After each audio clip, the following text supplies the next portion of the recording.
Hello, Panther fans, and welcome to a very special edition of the Four Man Rush. I'm your main man, Kevin Avery, aka 4MR underscore Country Kev. This evening, we got a very special guest with us tonight. Joining us to assist me here will be our very own Jadarius McCoy, aka the Panthers Den, for all you Twitter fans. And we have with us, coming from the Observer, our very own Carolina Panthers reporter and beat writer, Jonathan M. Alexander. He's going to be joining us to give us a breakdown and the latest of what's going on, what he can share with us about these Carolina Panthers. So, get everything started. Jonathan, tell our fans a little bit about you and what anything that you got going on. Yeah, like Kev said, Jonathan Alexander, Charlotte Observer. I've been with the Charlotte Observer since July 2020, so going on my second year. Been 2 seasons been covering the team. Originally from Charlotte, North Carolina, Queen City, 704 bred. Went to North Carolina Central. Feel sorry for JD over there who went to North Carolina A&T, but North Carolina Central, the best school in the country. So I represent. Yeah, man, we're just putting out work every week. Hopefully got a couple good features coming for y'all, soon. And maybe we might hear something soon from the trade talk news for a veteran quarterback if that comes to fruition, if these teams can come to an agreement. So we'll see how that goes. But just stay tuned watch out for me and my coworker Ellis Williams, who's doing a great job. He's new. He just finished his first year, but he's coming up. He's doing some big things. So just check us out on charlotteobserver.com/sports.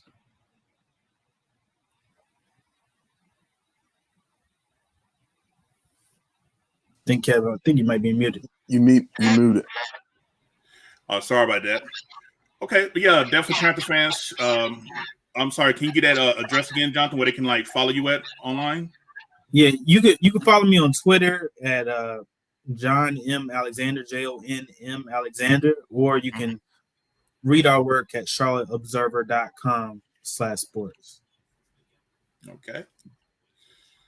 All right. So again, we're gonna tag team this here. So JD, I'm gonna let you go with your initial question here, and then we'll let Jonathan respond, and we'll also get to chance to let our fans have their questions answered here as well.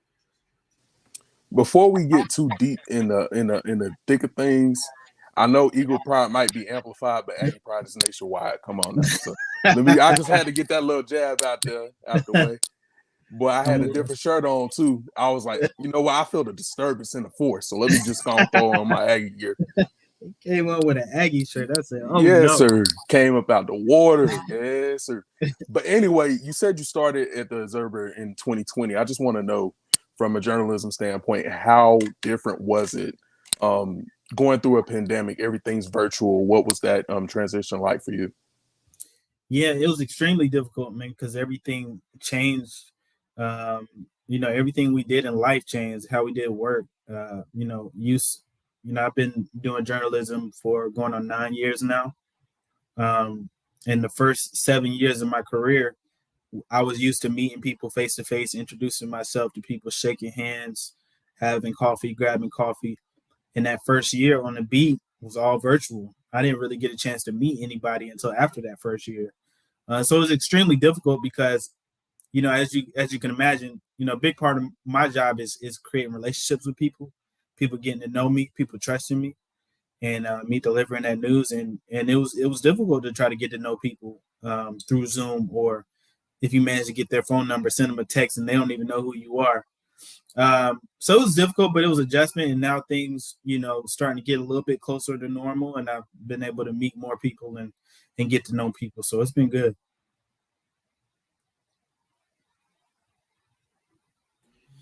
All right. So, Jonathan, my first question for you here has been multiple hot topics going on. I'm gonna go with the latest hot topic. I'm here to say, as it was found out last week, Carolina Panthers owner David Tepper decided to file Chapter 11 bankruptcy, which essentially ended any hopes of the team headquarters being built in Rock Hill. A lot of fan speculation and rumors as far as like what does that mean moving forward for the team. Even got some fans thinking Tepper possibly might want to move the team. From it, we try to shoot all those rumors down. But what can you tell us as far as the aftermath from this filing of the bankruptcy? Yeah, I think what I know is the bankruptcy was kind of in the works. Some people tried to get their money back, and the Chapter 11 bankruptcy is kind of like a procedure, and they wanted to have like this restructuring where they could get everybody paid, or the people that they agree with paid in an orderly fashion. So it's not anything. This is a specific company that David Tepper set up for this Rock Hill project. So it's not affecting any of the other assets, as it was described to us. This is kind of what rich people do. When they're building something, they set up these other, real estate companies to handle that, so it doesn't affect them in other areas. So, another thing it means is it's the end of the Panthers in Rock Hill. The Panthers will definitely look elsewhere for other areas to build their headquarters. As we reported last month, they may have a hard time building the headquarters in Charlotte in the immediate, or at least getting Charlotte to pay for it. Charlotte has other priorities, the Charlotte City Council. So Tepper, if he wanted to build a headquarters in Charlotte, there are a couple of obstacles. He has to find a big enough land with some pipe foundry land that they were going to build a new stadium. That's still available, but there haven't been talks about buying there. Is what a spokesperson that the Pipe and Foundry Foundation told us a month ago. And then the other obstacle they have to face is that the city council isn't willing to pay any money right now to help the Panthers. So David Tepper would have to pay on his own if he wanted to build in Charlotte right now. So he may be looking for other places in other towns nearby to help out. But that, I highly doubt. He said that he has no plans of moving the team elsewhere. Speaking of team movement, I had to ask this question. So a little bit before the draft, I believe Rule was in a presser and he mentioned him and David Tepper having a 5-year plan for the team to start to swing the direction of the team and the winning around.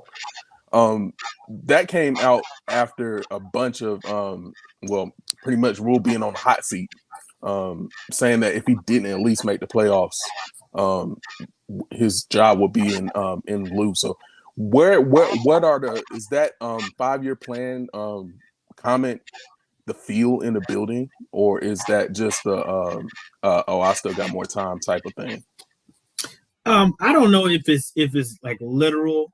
I think what he's trying to say is like Tepper told him, when he was hired, like, we're going to build this the right way. We're going to break it down, and it's going to take some years. And I think maybe along the lines he said 5 years, but I don't know that he's holding this to the definitive hand like Rule has 5 years. Like, based on my conversations with people close to Tepper, Matt Rule is on a year-to-year hot seat. He's evaluating his performance. I think he's willing to give Rule some leeway in 2 years because he's only been there 2 years, right?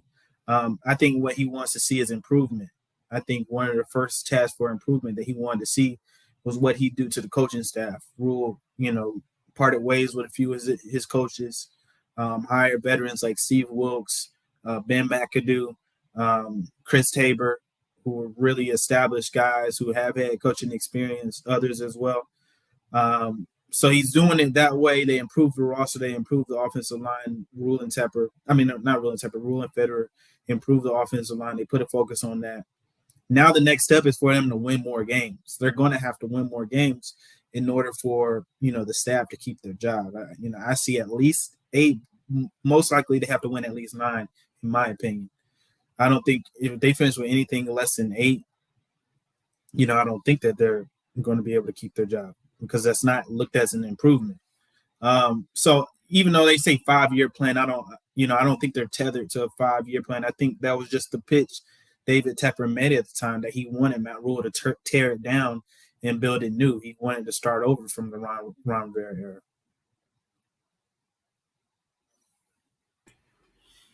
Okay, yeah, because that's definitely something, a lot of Panther fans online been talking about, especially when he dropped the Jay-Z quote last year. That said, that said a lot of fans, what are you talking about, 7 years? We ain't got time. Yeah, that was definitely fun. All right, so it looks like the Panthers just finished, I think, wrapping up phase 2, if I'm not mistaken, of OTAs. From your perspective, kind of just give us an insight of like what you've been seeing with OTAs, and kind of let our fans know what's the significance of OTAs. Because they hear that it's not mandatory, just a mini camp. Sometimes, some players are not there. Just kind of give us your perspective of the current status of OTAs for the Panthers so far. Yeah, the OTAs are, organized team activities. They're voluntary, so not everybody shows up. Like, for instance, Robbie Anderson's not there. A few other players haven't been there for life. Instances like Xavier Woods had a baby. Cam Irvin missed a couple of days for a baby. Brian Burns missed a couple of days for something that personal that he had to attend to. So OTAs is really the time where these guys can come and bond together and kind of learn the playbook, learn the installation, the kind of the small details. But it's not really for competition. They're learning the fundamentals. Competition is when training camp starts. So what we see out here is, you should take it for with a grain of salt. Some guys may look good, but it doesn't mean they're gonna look good in training camp. But I guess what you can take away is people, I think that Sam Darnold has a lot to prove. I think there's still a lot of doubts out there. I think if the Panthers get an opportunity to get an upgrade, they will. But they do feel like he's improved this offseason and trying to learn. Ben McAdoo's new system. It'll be interesting to see how that kind of shakes out. But OTAs is really just a time where people learn the system and kind of get a little bit closer together, and they get paid for it. It's baked in many of their contracts that if they show up to OTAs, they get paid. So you just touched on a little bit of the one of the major headlines following the Panthers this offseason, the QB position. So you got Sam Darnold playing on a 5th-year option. Who knows what he is at this point? There's suspicion that he's not the guy. They bring in Matt Corral, a guy McAdoo talked highly of. It seems like they don't plan on bringing him along slow based on the way they talked in the draft feature that the Panthers dropped. So how fluid is the QB situation, and how confident are you that a move is coming there down the pike soon? Yeah, it's fluid. Like, they've been in talks with multiple teams for their quarterback situation. I reported they were in talks with the Cleveland Browns. During the draft, they'll continue to be in talks. Right now that for Baker Mayfield, right now that's at a stalemate. Both of the teams are putting their foot down on negotiations.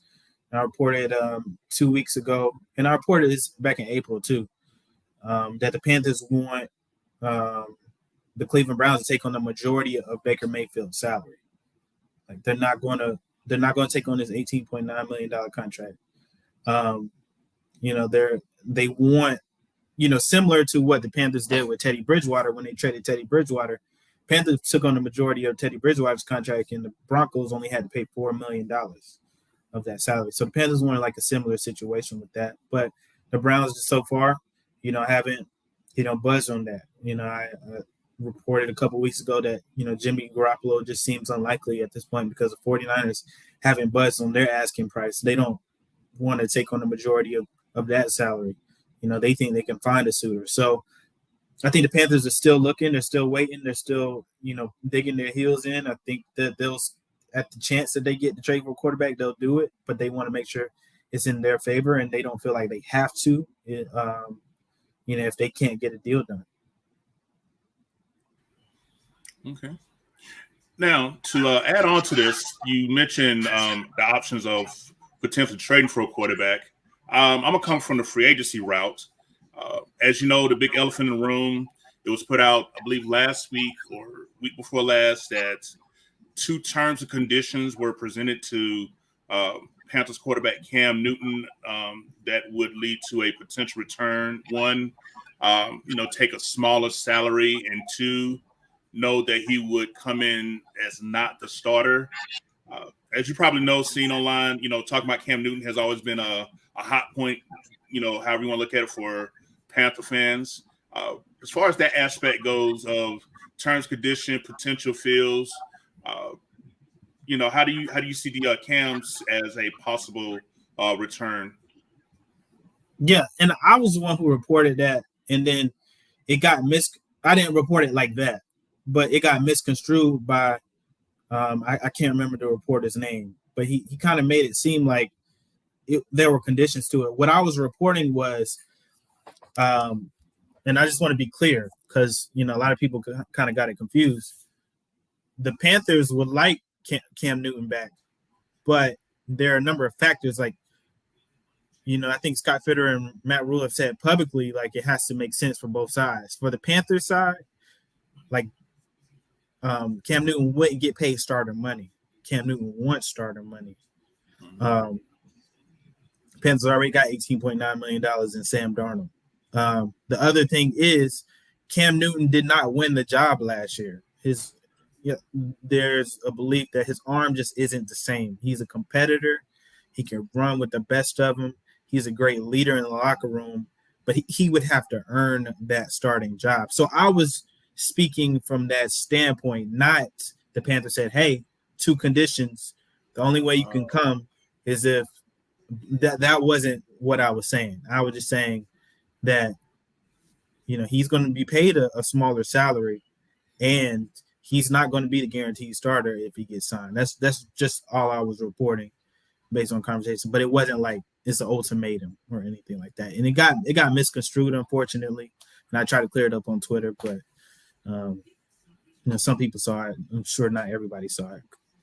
But. All right. Well, it's definitely a good platform. We're glad that you did provide the clarity, since you was the one that did initially break the article. So we definitely glad that you were able to clarify that up here. Just one more thing. So you saying that to follow up on that, you saying that the belief is Cam's arm is not the same. Obviously, we know from the history, starting in 2016, he first injured it. It was when they played San Diego, and he was trying to tackle that defender that intercepted the ball, and then the different search, the rotator cuff, then the Liz Frank surgery and things like that. Then he dealt with COVID when he was in New England. I've always been a belief that, a healthy offseason chance to build with the team, he would have a fighting chance to possibly earn the starting spot. But just from your access to what you may have known, do you feel like he's capable of being an NFL starter? Yeah, I think given enough time, Cam Newton could win the starting battle. He could win it over Sam Darnold, but he's just not the same quarterback that he was. Like you could see it kind of in his throws last year. Take aside the fact that he had to learn the playbook.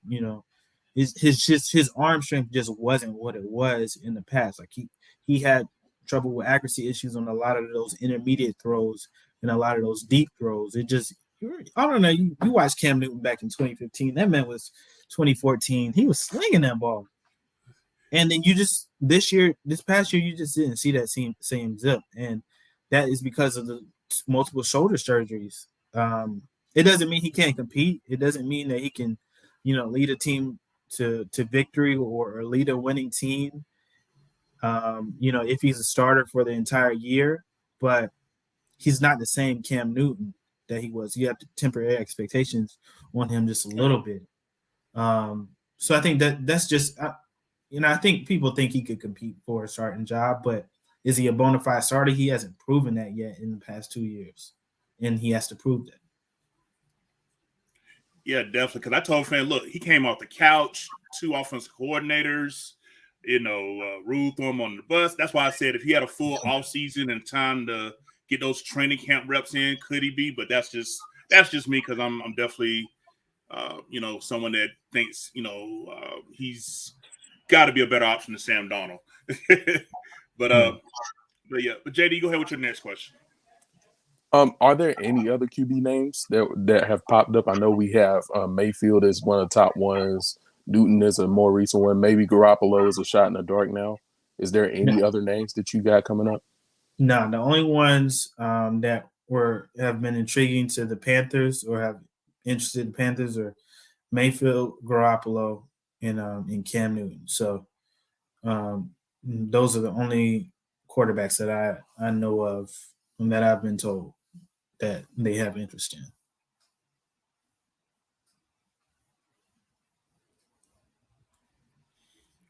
All right. So, Jonathan, I'm a trench guy. I played in the trenches. I've coached in the trenches on both sides of the ball. One of the biggest things for the Panthers to improve on heading into the 2022 season was rebuilding both the offensive and defensive line because as far as pass protection, I think the Panthers gave up saw it on Twitter 187 quarterback pressures in 2021. And then, of course, the defensive line, it seems like every time a team ran off tackle or RPO right at our defensive ends, we were just getting gashed. So just based on the players, the talent that's been brought in, what kind of expectations should fans expect to see when it comes to the type of players that'll be in the trenches getting dirty on every play for us? Yeah, I think the offensive line is going to look better, a lot better. A lot of the starters that they had, Elflein and Irving, and Daly started a couple games. A lot of those guys are going to be second, third string guys. So they're deeper on the offensive line front. They got some better players. They should be a lot more solid there. Ikem Ekwonu looks like he's going to be a great player for them. Mean gun. And as far as defensive line goes, that's going to be one of the biggest question marks, right? You lose Hassan Reddick, even though he probably wasn't the best at stopping the run. He was a vicious pass rusher, had 10 sacks. So you got to figure out how to make up for that. And I think the Panthers are counting on players like Marquise Haynes and Frankie Louvu and Yetur Gross-Matos to step up and be better. Those are all young guys who really haven't had a chance to prove themselves yet because they're behind great players like Reddick and Burns. So I think this is their opportunity, an opportunity for one of them to step up. I think they've all shown, every single one of those guys has shown they have potential. They've shown flashes of he can be a good player. So, it's just a matter of will they go out and use it to their advantage and take advantage of it. But I think it's going to be one of the biggest question marks in training camp into the season.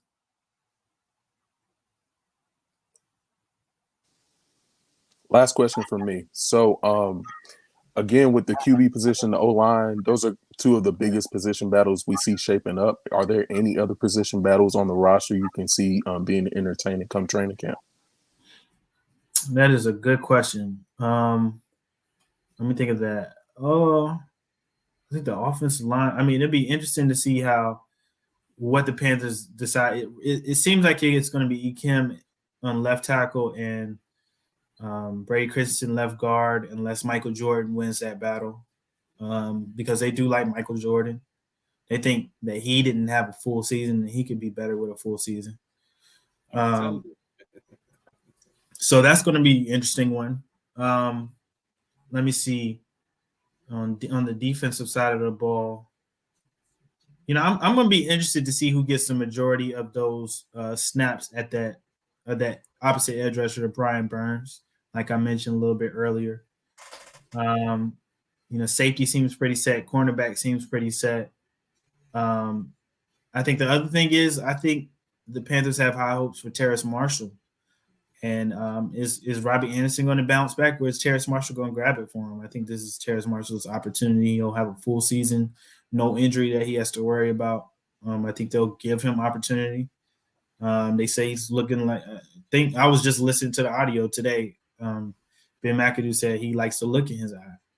He's playing with a chip on his shoulder. So I think those are the three position groups that I think will be most interesting. That and of course quarterback. Come camp. Okay. All right, and I just wrap up with a couple more quick questions here. First one, how do you feel like the Panthers are going to, I guess, manage Christian McCaffrey coming in? Because, first 3 seasons, before Rue got here, he didn't miss any games at all, played. Last 2 seasons, unfortunate injuries. None of them career-threatening, more like fatigue injuries when you're talking about, hamstrings and things of that thing. Like, how do you feel like the Panthers are planning on managing McCaffrey? Like, we'll hear as fans, oh, we're going to split the carries, but, when it comes to game time, it seems like the same old same. Like, how do you feel that they're going to do things differently with McCaffrey, if any? Yeah, I think, that's interesting. Is a question I asked Ben McAdoo last week, and he said he'd have to have a conversation with Matt Rule about that. I think that there was a reluctance to lessen the load on Christian McCaffrey under Joe Brady. I think Joe Brady saw what was possible with Christian McCaffrey. He was their best weapon, and they were going to utilize him to the best of their ability. But I think they realize now that, it's better to use him less than overuse him and then he get hurt because we see what happens when he's not out there on the field, which is why they brought in Dante Foreman, who's shown that he can take over a lead back role if he has to. So I do think that you'll see a lot of Dante Foreman. I think as Christian was on the field 95% of the time, and then 5% of the time he came off, I think you might see closer to 75-25. I really believe that just because, they paid Dante Foreman to be on the field. So, and they don't want Christian McCaffrey, to be out there all the time, and they'll use him and they'll utilize him, but I don't think that they'll overuse him like they had in the past couple of years. Okay. Past 4 years, maybe. Sorry. Yeah, no, past 4 years. Right. And my final question here, and then share a couple of these fan comments here before we wrap it up. 2 other positions that I'm looking at here. You can give me your spread. What do you think of the Panthers as far as like the talent they got at tight end? It seems like, tight end wasn't really used a lot when Joe Brady was here.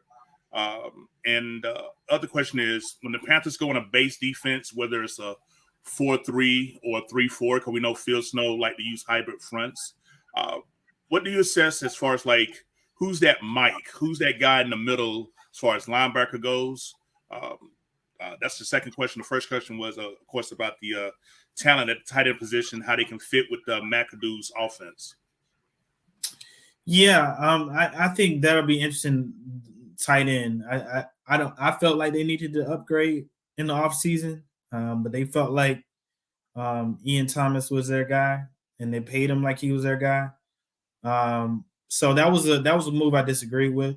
I think Ian Thomas does a great job blocking, but they need more production from tight ends receiving wise, if you ask me. So it'll be interesting to see what Ben McAdoo does. I don't know what his plans are exactly for that, but they do need to get tight ends more involved because they need some help in red zone as well. And we saw Ian Thomas's rookie year. He had some flash moments, so maybe Ben McAdoo brings it out of him. As far as Mike linebacker, they brought in Damian Wilson to be that guy. Hopefully he doesn't. I really don't know what to make of his legal situation. So definitely got to check in on that. But hopefully that doesn't prevent him from anything. Hopefully he didn't do that. I don't know what happened, but as of right now, he would be that Mike linebacker. What about Cory Littleton? Yeah, Cory Littleton could play some inside. I think they brought him in mostly to be outside type guy. But he can play some inside too. And, he gives them some depth there, him and Frankie. And one last thing, because you brought it up, speak of legal issues. Any update with what's going to happen with Shi Smith? No, I don't. And that's one thing that's on my list too. I need to check it this week, so I'm glad you brought it up. But Okay. I haven't heard any update yet on Shi Smith. I know they're waiting until the facts come out of that before passing any judgment. But if I get I'll definitely inform y'all if I get an update on that. But something should come up. I know his case was deferred to the summer, so I can't remember the date off the top of my head though. Okay. All right. Well, we appreciate you answering the questions here. Just for you guys to have a little fun here. Our fans have been enjoying the back and forth here. Just to show a little bit here. We got some Aggie Pride #1. Come on, Brian. Oh, come on, Matt. What is this? #2. What is this? Count them up. 3. JD, this is you typing in different usernames. He said I got burners. I'm dead. You got burner accounts. Oh, you Kevin Durant, huh? Okay, got it. Slim and Jonathan, we out on the West Coast. We got people checking in from San Diego. Okay. Checking you out Nice. with us, so appreciate it. Nice. What's up? Just a I couple love of quick. San Diego. Oh yeah, they expensive to live, but nice It place. definitely is. Just a couple ones here. How is Brandon Smith doing? Damian Wilson. Well, you just answered about Damian Wilson here. You mentioned Icky and Corral. Brandon Smith was an interesting pick. Any quick things you want to, what you noticed about him or heard? I mean, they thought that they got him. They thought they got him as a steal up there in the 4th round. They thought he was going to go, I think, 3rd round, if I'm not mistaken. So they have high hopes for him. They think he's going to be a contributor early on. Second string guy, come in and spell other guys. So, it's still early right now. They're not really competing with each other out there when we watch. The competing will come in training camp. But, so far so good. He's healthy. So that's the most important thing, really. Okay.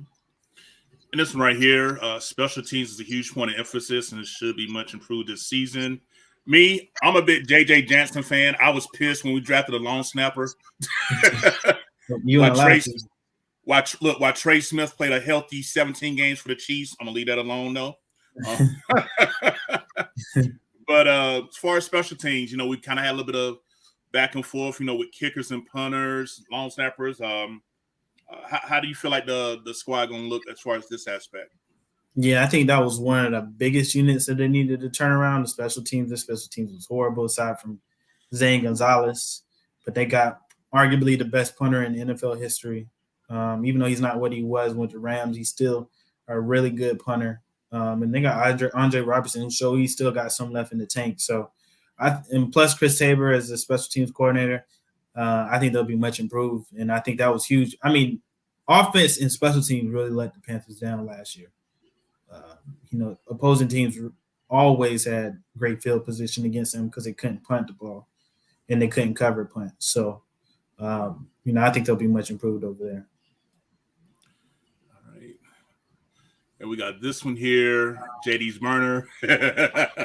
See, the profile pic says it all. He's sad. He's sad to be an Aggie.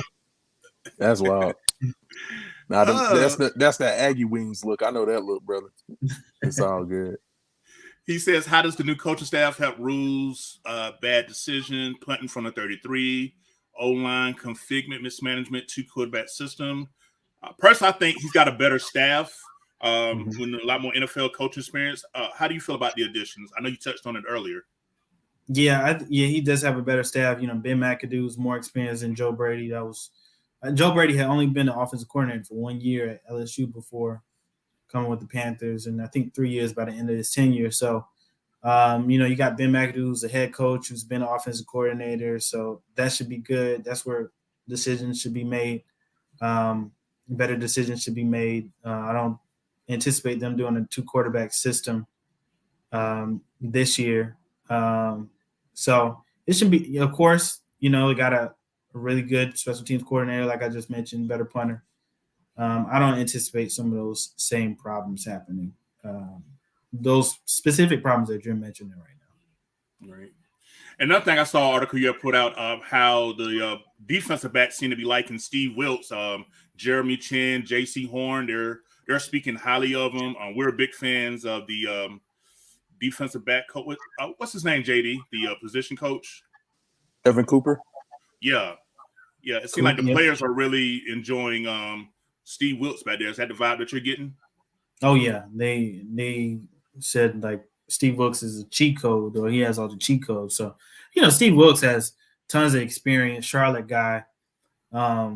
He started out as a defensive backs coach, so with the Panthers, I believe. So he has a lot of experience as a head coach. Should be a head coach. So they love what they've gotten from Steve Wilkes, and I think he's going to be a huge benefit to the Panthers this year. All right, and we'll wrap up with this last one here. This coming from a good friend of mine. He's actually a first sergeant stationed down in Fort Sam Houston, Texas. He says, love that we are making a transition to football season. Thank you, Jonathan, for joining the 4-Man Rush for this interview. # keep pounding. Thank you for your service. We appreciate you, my fellow vets, keeping us, doing their jobs and keeping us safe during these current times. Absolutely. Thank you. Mm-hmm. And I think it said someone said in the comments that Brady wasn't offense. He was the passing game coordinator at LSU. He wasn't even a full coordinator. Yeah, which is very true. I think he only called third down plays for LSU. Wow. So he played a huge part in their passing game coordinator. But I said all that to say he didn't have much experience coming into the NFL. So a lot of the hiccups that he had, you're not going to have with Ben McAdoo. Okay, yeah, that was a comment right there. All right. Well, listen, Jonathan, we're not going to tie you up here. We're at the 30-minute mark here. Here, we just want to thank you for you taking the time with us here. We definitely like the opportunity, especially when training camp. Because do you be down in Spartanburg? Most likely. Okay, yeah, I actually be down there. I've been down there to every one since like 2012. So I couldn't remember if I had seen you down there or not. I know I ran into I was there last year. We'll definitely have a presence down there for sure, 100%. Okay, all right. Well, listen. Again, we want to thank you, and just closing up again. If you just want to let our fans know one more time where they can follow you at on Twitter and where they can read your articles at as well. Yeah, follow me on Twitter at John M. Alexander. That's JONM Alexander. And you can follow us at charlotteobserver.com/sports. And if you come across one of my articles and you run in and you just find yourself running into the paywall over and over again, consider dropping a subscription. It helps us out tremendously. It helps us do the things that we are able to do and the travel and things like that. So I appreciate the consideration. Oh, yeah, most definitely. JD, you got any closing words yourself? Salute to the Black journalists out in the field, bro. I see Absolutely. you. Yes, Appreciate you.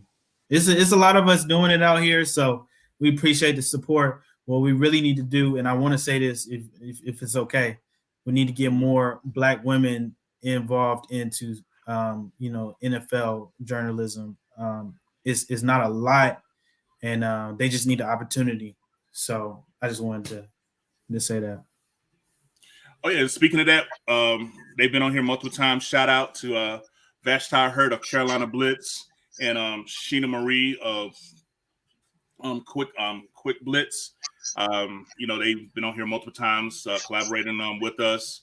They definitely two of the two young Black journalists that are really making their name and really doing a great job, covering the Panthers and sports in general. So shouts out to them as well.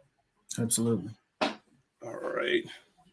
Okay, Panther fans. Well, listen, we want to thank you again for another special edition here of the 4-Man Rush. Thank you guys for your questions for Jonathan. We'll catch you guys out there in the Twitter world. And there's nothing else. Everybody stay safe out there. Take care of yourself, each other. Stay hydrated. And this is Kevin A. the 4-Man Rush signing off. Y'all take care. And we're clear.